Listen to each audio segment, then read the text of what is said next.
Assalamualaikum warahmatullahi wabarakatuh.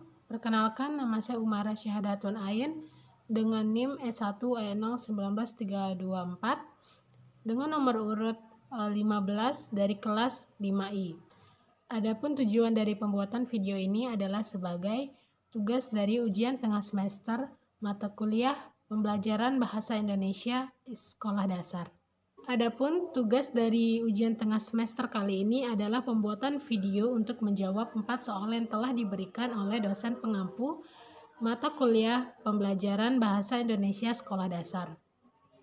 Baik, adapun soal yang pertama adalah konsep belajar dan pembelajaran bahasa Indonesia sekolah dasar. Dalam belajar dan pembelajaran bahasa terdapat 3 tipe belajar, yaitu yang pertama belajar bahasa, kedua belajar melalui bahasa, ketiga belajar tentang bahasa. Jelaskan makna setiap tipe belajar bahasa tersebut sesuai materi yang telah Anda pelajari. Baik, yang pertama tentang belajar bahasa. Jadi apa sih belajar bahasa itu? Jadi maksud dari belajar bahasa di sini adalah yaitu kita belajar atau mempelajari tentang bahasa, yang mana kalau kita belajar itu bisa saja kita mencermati, menghafal, memahami dan sebagainya. Dan di sini menjadi materi yang kita pelajari adalah bahasa. Lalu selanjutnya tentang belajar melalui bahasa. Apa sih maksudnya belajar melalui bahasa? Jadi di sini misalnya kita ingin mempelajari matematika, IPA, IPS. Jadi kita bisa belajar melalui bahasa yang kita mengerti seperti bahasa Indonesia. Adapun misalnya orang Korea, dia belajar pelajaran-pelajaran tadi menggunakan bahasanya yaitu bahasa Korea. Adapun dengan orang-orang yang berbahasa Inggris, mereka mempelajari matematika, IPA dan segala macamnya menggunakan bahasa Inggris. Selanjutnya tentang belajar tentang bahasa. Apa sih belajar tentang bahasa?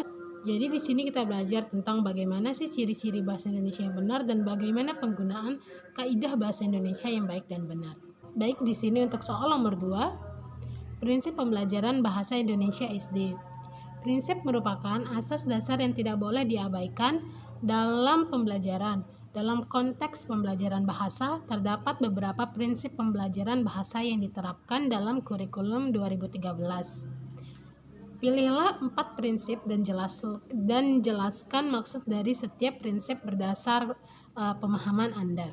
Baik, jadi di sini prinsip yang pertama yang akan saya bahas adalah dari peserta didik diberitahu menuju peserta didik yang mencari tahu.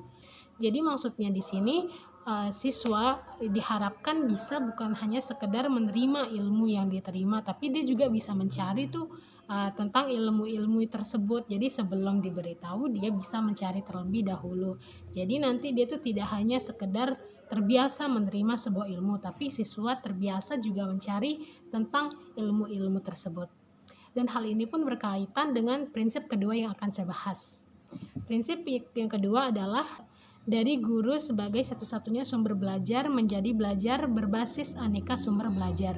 Jadi maksudnya di sini seperti yang tadi kita bahas yang di prinsip pertama, bahwa siswa itu juga diharapkan bisa mencari sumber-sumber pembelajaran tidak hanya dari gurunya saja.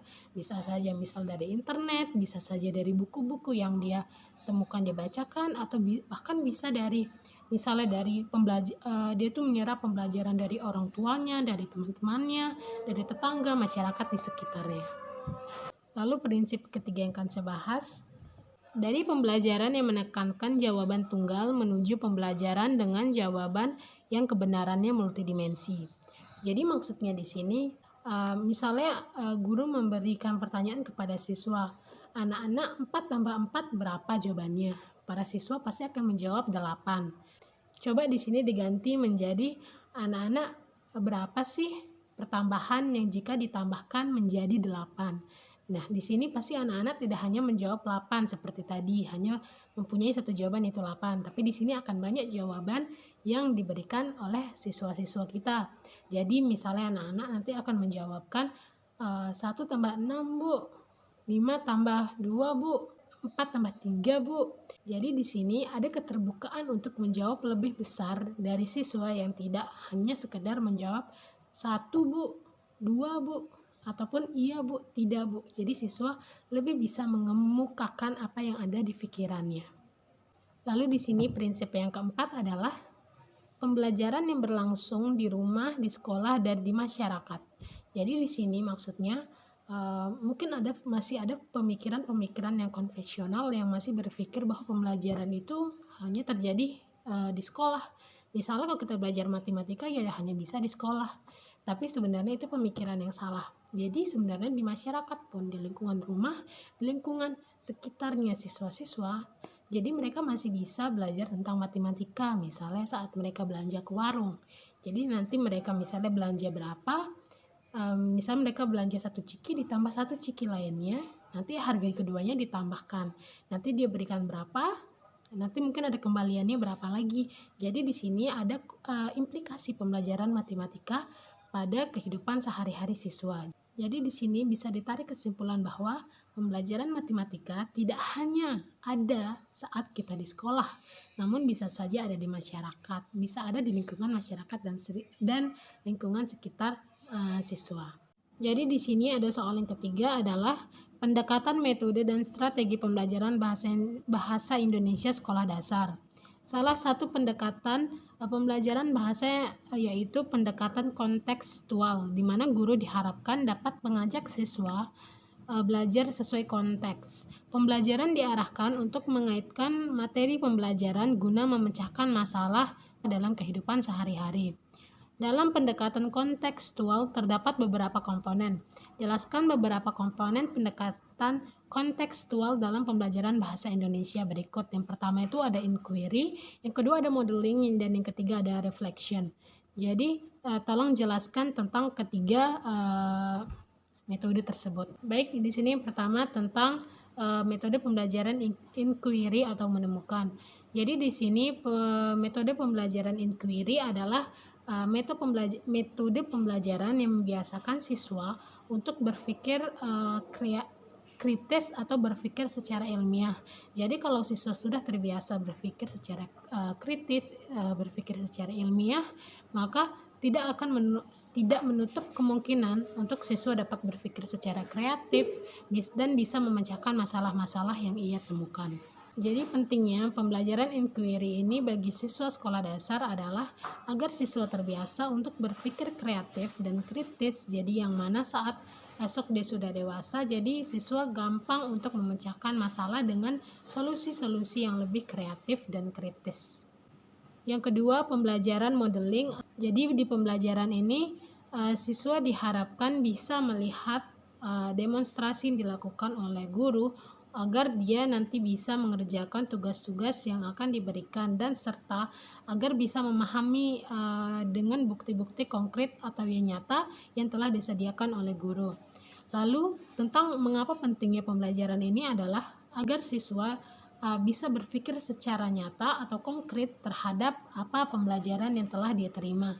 Jadi siswa akan berpikir secara nyata karena dia melihat bukti nyata yang ada di depan matanya. Lalu yang ketiga ada pembelajaran refleksi atau reflection.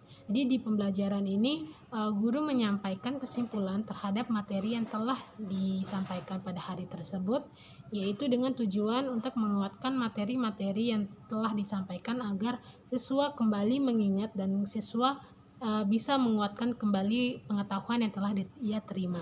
Lalu soal keempat adalah tentang IPK dan tujuan pembelajaran. Jadi di sini yang pertama, dalam tabel kata kerja operasional, kelompok mana yang termaksud dalam Low Order Thinking Scale atau LOTS dan High Order Thinking Scale atau HOTS. Jadi dalam tabel kata kerja operasional yang merupakan LOTS merupakan C1, C2, dan C3. Adapun contohnya seperti membaca, menulis. Lalu untuk yang kategori HOTS itu biasanya terdapat pada tabel C4, C5, dan C6. Biasanya contohnya itu seperti di C6 seperti siswa menciptakan. Lalu selanjutnya soal yang kelima, dalam penulisan tujuan pembelajaran yang baik terdapat komponen A, B, C, dan D. Jelaskan setiap komponen tersebut sesuai pemahaman Anda beserta contohnya. Jadi di sini komponen A itu merupakan siapa yang menerima siapa sasaran dari pembelajaran tersebut. Lalu di sini ada B atau behavior. Jadi behavior ini merupakan tentang tindakan yang akan dilakukan selama pembelajaran. Lalu di sini ada C atau condition atau kondisi. Jadi di C ini ingin dilihat tentang kondisi dari apa yang diharapkan terjadi dalam pembelajaran. Misalnya seperti menulis, menyajikan, mempresentasikan. Lalu yang terakhir ada D atau digeri atau kriteria. Jadi siswa di sini diharapkan dapat mencapai pembelajaran dengan baik, dengan tepat, ataupun dengan benar. Baik, selanjutnya kami minta dianalisis tentang tujuan pembelajaran.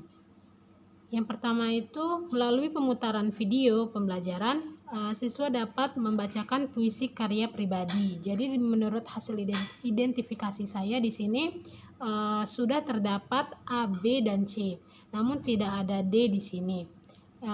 Jadi seharusnya di belakang kata-kata siswa dapat membacakan puisi karya pribadi, seharusnya diletakkan kata-kata seperti dengan baik, dengan tepat, ataupun dengan benar.